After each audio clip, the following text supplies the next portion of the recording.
There's a few things I've been holding off on fixing for a while now, my AC and the carbon hood. Both have been bothering me for the longest, but if you're from the West Coast, specifically Vegas, it gets really hot here and it's almost impossible not to have AC during summer. Also, the damage that the sun does here on carbon hoods, trunks, is a lot. Let's talk about the AC first. I decided to get this Arctic Freeze refrigerant kit that has UV dye in it. I've been trying to find my leaks since last summer. I've talked to a few friends that mentioned that the most common places are going to be on the low and high pressure gaskets on top of the AC compressor. So I bought those gaskets, replaced them, and it was working for about a week or two until it started blowing hot again. I filled up a few times with AC Pro just to get me by until winter that year, and I've been putting this off since now. I don't know why I didn't think of this before, but this kit comes with UV dye in it, so it'll help find exactly where the leak is.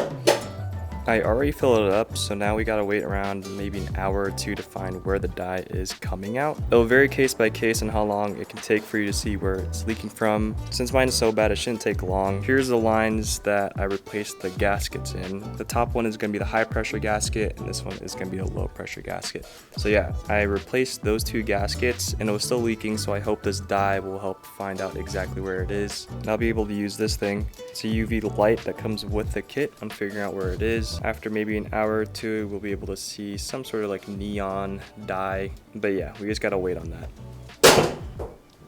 Also, before I forget, I want to put a disclaimer that I always recommend getting a shop to work on any type of AC system if you're not too mechanically inclined. Having a highly pressurized system such as AC can easily cause injuries. In my case, my leak is pretty bad. My system is completely empty and not pressurized. If you do take one thing out of this entire video and you plan to fix your AC yourself, just make sure your system is completely depressurized. My other issue is the hood. I'm not sure if you guys can see it, but it's starting to yellow. On camera, it looks kind of okay, but there is some shade differencing around there. Especially when you look really into it, there is some markings on the coat itself. I'm not sure if you guys know, but Cybin hoods aren't really known to have any type of clear coat on them. They only have a very thin UV coat that is easily damaged from the sun. The weird thing is that my car is garage 90% of the time. My friend Caleb has his outside with the same hood, and it's not as bad as mine. I'm guessing it varies case by case on the UV coat that they do apply from their factory, but mine is starting to yellow pretty bad now. I'm going to have my buddy that did my wide body paint re-clear my hood after I fix my AC issue. But yeah, if you do buy Cybin hood, make sure to get it cleared as soon as possible. Inspect it first, make sure there's no defects, and after that, put it on the car, make sure it fits right, and then get it cleared ASAP. But yeah, this is gonna take about an hour or two until I can find that dye leaking out. In the meantime, I'm gonna grab some food and we'll be right back on getting this fixed.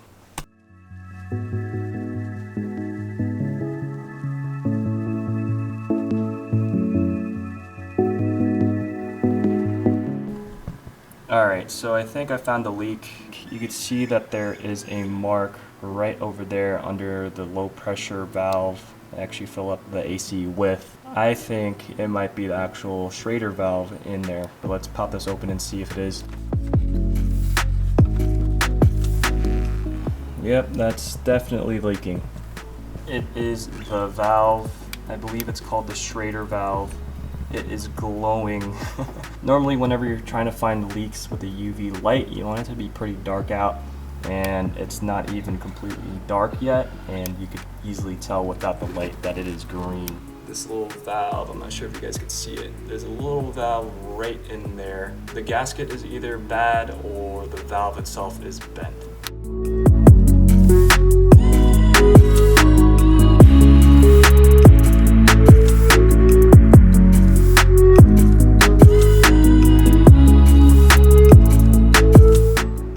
So after this, all we gotta do is fill it back up and it should stop leaking. Just make sure to wipe off all the surfaces, so if it does leak again, you won't be confused with the old residue.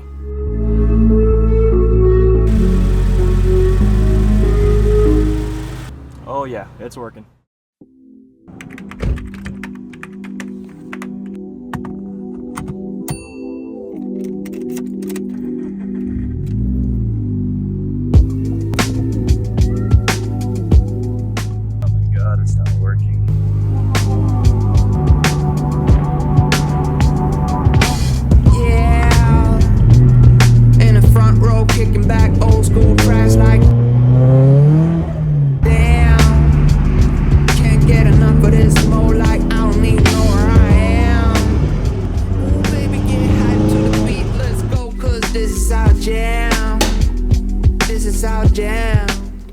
guys, so it's been about a week. I just got back home from work and my AC stopped working again. I thought that I fixed the issue from last time, replacing that low pressure line, but looks like I have a bigger issue. I was supposed to get my hood out to my friend to get recoated, but I guess we have other issues to figure out first before we do that. I was really hoping that I did fix it from the first time, but not everything goes to plan, especially when you're modifying a car. Luckily, I think I already know where the issue is. It's pretty bad. Last time we did replace that gasket for the low pressure line over here. And it isn't leaking from there anymore, so that's good. But now we have another issue. Here's where it's leaking from now. I'm not sure if you guys could see it, but from here there is a lot of green dye. It actually spread all the way to the intercooler up front a little bit.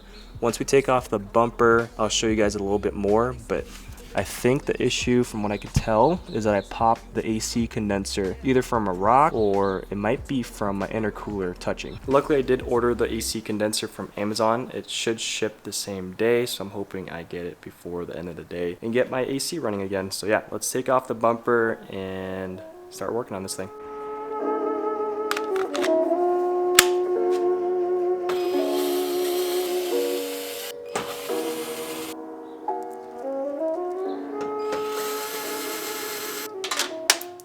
If you guys haven't already got one of these, this is from Harbor Freight. This was maybe $5 on sale. And if you have a wide body and you're taking off hardware, this is the perfect thing to get. It's really small, convenient, and it's light. So if I ever break down or something, need to take off my bumper, this is always in my car.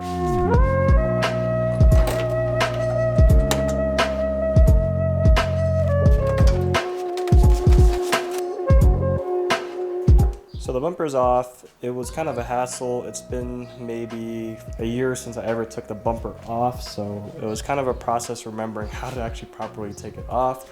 I'm not sure if you guys know, but if you do wide body it yourself, you guys have an option of either getting a metal groove nut or a rubber walnut. So I opted out for a rubber walnut, just in case I ever want to switch up the kit. These are meant to be more temporary instead of permanent. The last time I took it off was when I installed these splitter rods, and for some reason this one was a pain. But anyways, so yeah, here is the leak. I'm not sure if it's too dark, but there is some dripping already on the ground, and you could see a lot of dye actually leaking. Let's get under here. Here's a light. A little hard to see, but right in there I could actually see some bubbles coming out. So I'm gonna have to take off the intercooler and replace the AC condenser. I'm gonna have to take off the bash bar up front, and I think I have to play around with my intercooler piping, but I think that's really it. It seems pretty simple. And then I have to take out the condenser. I think there's only gonna be maybe 2 bolts, one, and then maybe 2 in there. I'm not sure if there's any oh, there, yeah, there's brackets over here and a sensor. So yeah, let's get started on this.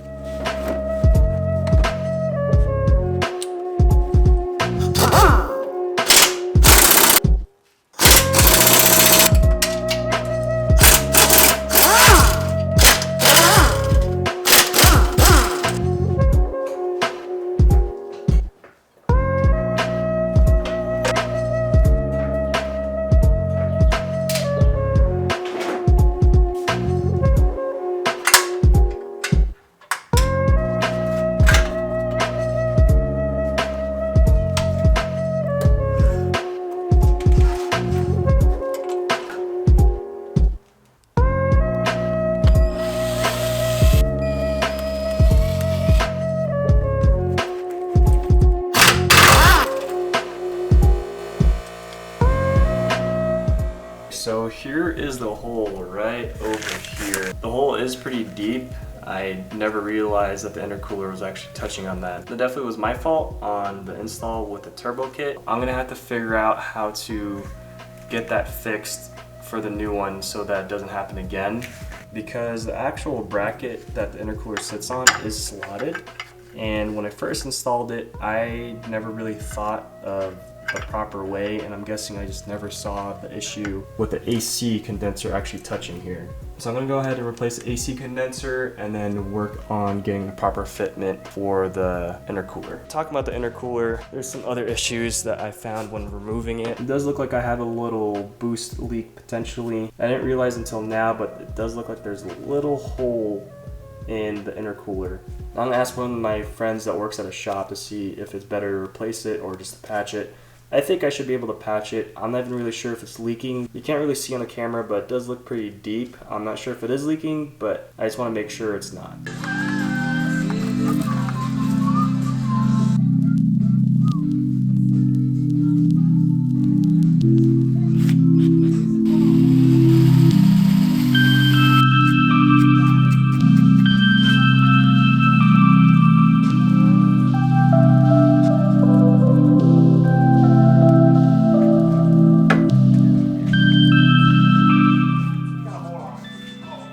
Yeah, my intercooler up top was touching the AC condenser.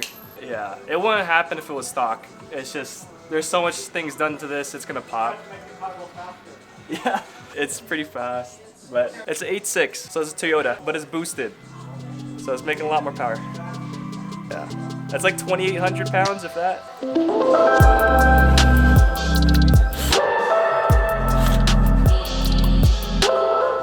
Okay, so I got the intercooler back on. The issue that was causing a leak in the first place, I'll try to zoom in, is that the intercooler was actually touching the AC condenser. So I made a little bit more room. Okay, so here's a better angle on the bottom. The actual intercooler was touching the AC condenser. I made sure to look on both sides to make sure there's enough clearance. But yeah, the initial issue was it was touching at this top right corner and it popped it. So there's a lot more room. But yeah, you could kind of see it from the top. My oil cooler lines are covering where it was touching, but there's a lot more space. But yeah, so that's all good. I'm happy with that. All we have to do now is pretty much put it all together. Alright, so it's all put back together now. I'm not sure if I mentioned it before, but I did have to replace my bottom intercooler bolt. I did snap it. A lesson learned, don't ever use an impact on that type of bolt. But everything seems fine. It's not leaking anymore. I tried to wipe everything down. That UV dye that's actually in the AC kit is pretty strong. Even when wiping it down, it's not that easy to take off. But yeah, it's not leaking anymore. The AC is blowing cold, which I'm really happy about. The only thing really left to do now is get off my hood and drop it off at my friend's place. It is getting a little bit darker outside, so you should be able to see a little bit of yellowing on the hood or the haziness. It's not really clear on there.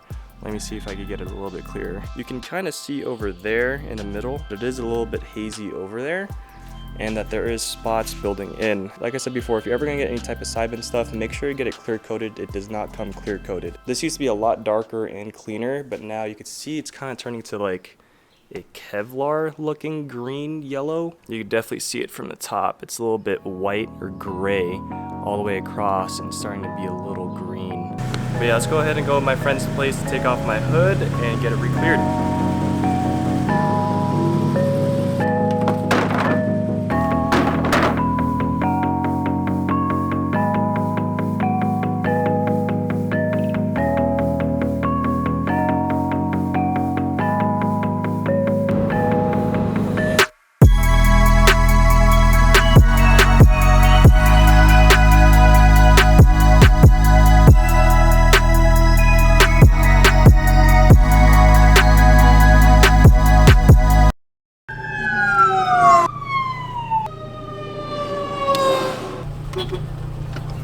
You're here. You can't take it off. Yeah, I'm like wondering because it's garage the entire time. It's heat that does it? Heat and the sun, bro, kills it.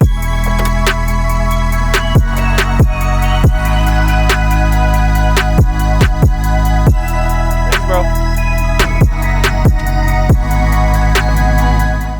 Yeah, that was my boy Jimmy. He does a whole bunch of things for trucks, cars. If you ever need any type of paint, clear coat, I'll put Jimmy's Instagram down below if you're in Vegas or coming down from California. He does a really good job and he'll hook you up.